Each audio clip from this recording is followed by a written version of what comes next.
ہمارے حضرت واصف منظور صاحب رحمۃ اللہ علیہ فرماتے تھے کہ حضرت مولانا سعید احمد خان صاحب رحمۃ اللہ علیہ سلام پیش کر رہے تھے آپ کے قدم مبارک، تو وہ جو پولیس والا تھا اس نے حضرت سے کہا بس چلے جائیں، تو حضرت سنتے کم تھے، سنا نہیں حضرت، تو وہ جب اس نے دیکھا کہ یہ ہٹ نہیں رہے تو انہوں نے دھکا دیا، تو حضرت گرنے لگے تو خادموں نے پکڑ لیا، تو حضرت کے جو خادم تھے وہ پولیس کو ڈانٹنے لگے، حضرت نے فرمایا بالکل نہیں، کو کچھ نہیں کہو، یہ حضور صلی اللہ علیہ وسلم کے خادم ہیں، اور کتنا ادب ہے۔ تو مدینے والوں کو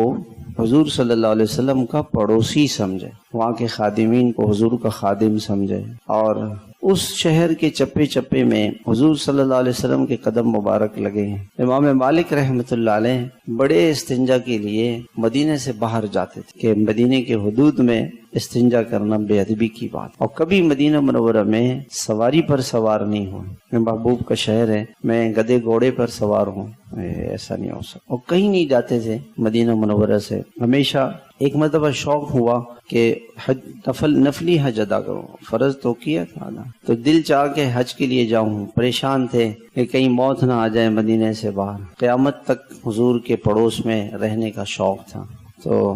خواب میں حضور صلی اللہ علیہ وسلم کو دیکھا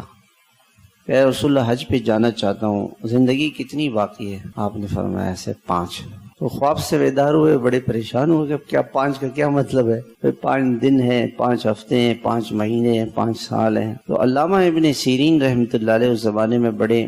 خواب کے معبر تھے، تعبیر دیا، انہوں نے فرمایا کہ وہ قرآن کی آیت کی طرف اشارہ ہے کہ 5 چیزیں ایسی ہیں کہ وہ اللہ کے سوا کوئی نہیں جانتا۔ قیامت کب آئے گی، ماں کے پیٹ میں کیا ہے، کل کیا ہونے والا ہے، کوئی آدمی کہاں پہ مرے گا، اور بارش کب ہوگی، یہ اللہ کو پتہ ہے۔